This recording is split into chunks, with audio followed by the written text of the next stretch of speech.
Hello, my name is Rafa. I'm the area chef for Franco Manca, and today I'm going to be showing you guys how to make our sourdough pizza. To start with, we're going to go through the ingredients you're going to use. The most important one would be the sourdough, the mother dough starter. To make it is quite easy, but quite time consuming. It takes about 2 weeks and a half to make it. All you need to make it is around 100 grams of flour, 100 grams of water, 10 grams of honey or juice. You just mix all together and leave it to rest for a couple of days. After that, you're gonna see that start bubbling. After another couple of days, you add a bit more of flour, a bit more of water, leave it to rest again. Keep doing it so until it actually bubbles and start like growing size. So that's the sourdough starter. Now we're gonna start with the recipe, which we're gonna use first the water. For the water, we're gonna use just tap water at an average temperature of 18 to 22 degrees Celsius. So you're just gonna add the water to the bowl. Next ingredient would be the fine sea salt, normal fine sea salt. What the salt's gonna do to your dough, it's gonna change how elastic it's gonna be, also give flavor. So if you put too much salt, you're gonna have a very elastic dough and it's gonna be very hard for it to stretch. If you put too little salt in your dough is gonna be very fragile and it's gonna ferment too fast. The proportion I'm using here is 1 liter of water, and the average salt I'm gonna use is around 40 grams per liter of water. Okay, so you just put the salt in and make sure you dissolve it. Next step would be adding the sourdough starter. I would recommend at home for when you're starting making it, put a little bit, let's say around 15 to 20 grams per liter of water, just so you know where to start.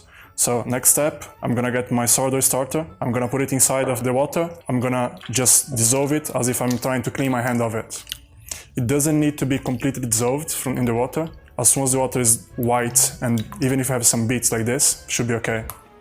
Next ingredient will be the flour. At Franco Manca, we have a type of flour that's made special for us. We ask the supplier when they make the flour to make it type 0, which is a bit grainy, and also we ask them to keep the skin of the grains, so it has a bit more fiber into it. Okay, so I'm gonna add my flour slowly to start with. The proportion of flour will be around 1 kilo and 670 grams of flour for a liter of water, average. Every type of flour is different. If you're using different type of flour, you're probably gonna use a bit more or a bit less, depending on the strength of the flour. So you're gonna add enough flour for you to get to the point where you can actually remove your dough from the bowl and knead it on the... Just keep adding it. And when I'm talking through the videos, for example, I just tell the people, like, if you have kids who like making mess, just get them around and they're gonna love making your kitchen a big mess. So literally just gonna fold it inside until you get to the point where you can actually remove it from the bowl. You can use a bit of flour to clean off your hands of the excess of the dough. It will make it easier for you. So once you can actually remove the dough from the bowl, you're gonna turn it over. And then you're gonna start kneading it. Literally just folding it and pushing. You should do it for about 5 to 6 minutes once the dough is like consistent, so you get a nice elasticity to the dough. You know when your dough has had enough flour when the counter is clean. For example, here you can see my dough is ready. I just need to knead it a bit more because I'm kneading it and the counter is totally free of the dough being stuck to it. If it's sticking a bit too much to your hands, just dust your hands in the flour and keep doing it. Then you're gonna shape it in a shape of a ball just by pushing the dough inside here, folding it inside. And once it's ready, once it's like this, you can get your bowl, put it back inside, and to avoid it from drying and creating a very dry crust on the top, you're gonna get some cling film and close your bowl, so just so the air doesn't go inside of it. So once you put the cling film on the top, you're gonna leave it to rest for about 15 hours. On the next day, you're gonna come and shape your pizza balls. After 15 hours, that's kind of the result you'll be looking for. The dough will have grown like quite considerably, like almost double of the size. and we're gonna soon cut it into portions and put inside of those trays. At Franco Manca, we use those trays because it also helps remove some of the moisture of the dough. Yeah, if at home, if you don't have like those kind of trays, use like a container, a tight container, and make sure you have enough space to fit the balls in. Okay, so all you're gonna do now, you're gonna remove your dough from the bowl where you're holding it. Using a scraper, you're gonna cut it into portions.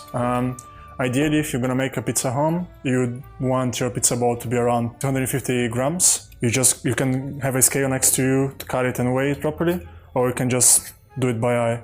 I'm gonna just cut some portions with the scraper.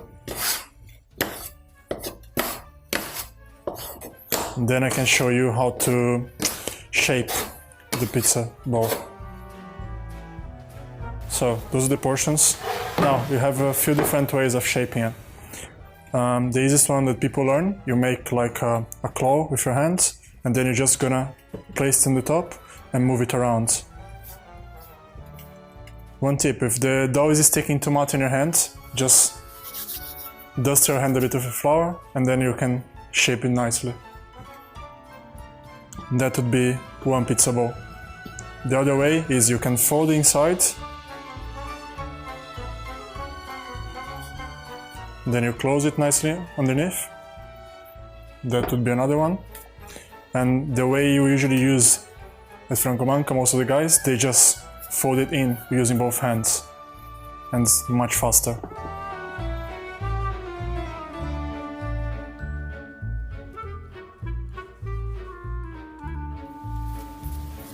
So that's how you do your pizza balls.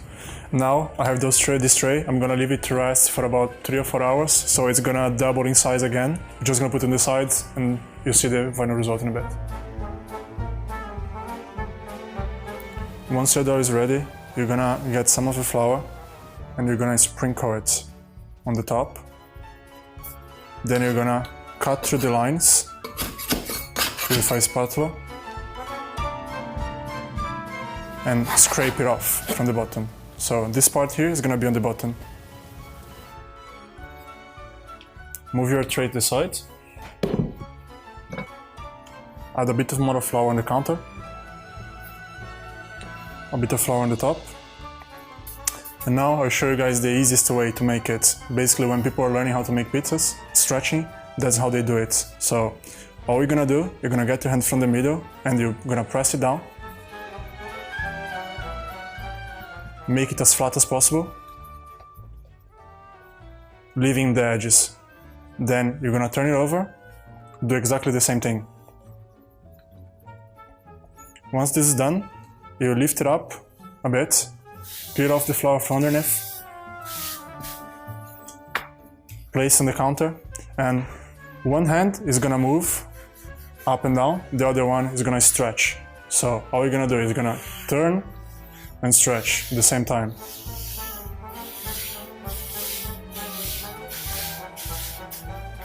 Yeah, and that's your pizza base stretched. To make your pizza, you're now gonna need some tomato sauce. You're gonna get one ladle of tomato sauce, put it all in the middle. Then from the middle, you're gonna stretch it around. Trying to leave like a finger and a half on the edges, just so you don't destroy your nice puffed edges after. After that, you're gonna add some mozzarella.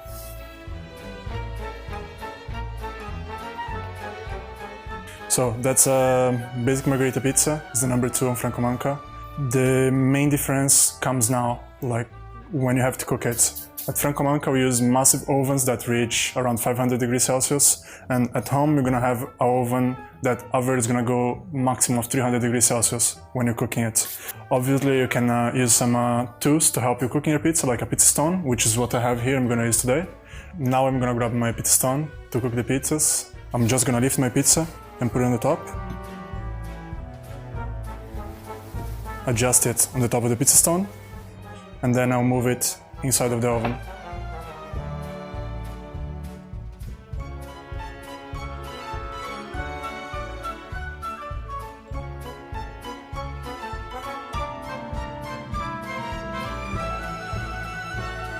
So now we go to the final touches. We're gonna add the basil and the drizzle of olive oil. And from here you can cut and enjoy it. As I mentioned, the pizza is gonna be much crispier because of the cooking, so you can actually feel it, hear it as well. And just gonna cut it through. And then I'll show you guys how the Napolitans they eat the pizza actually. They just cut a piece through it, they fold it, and then from here, they just rub a bite. Very hot.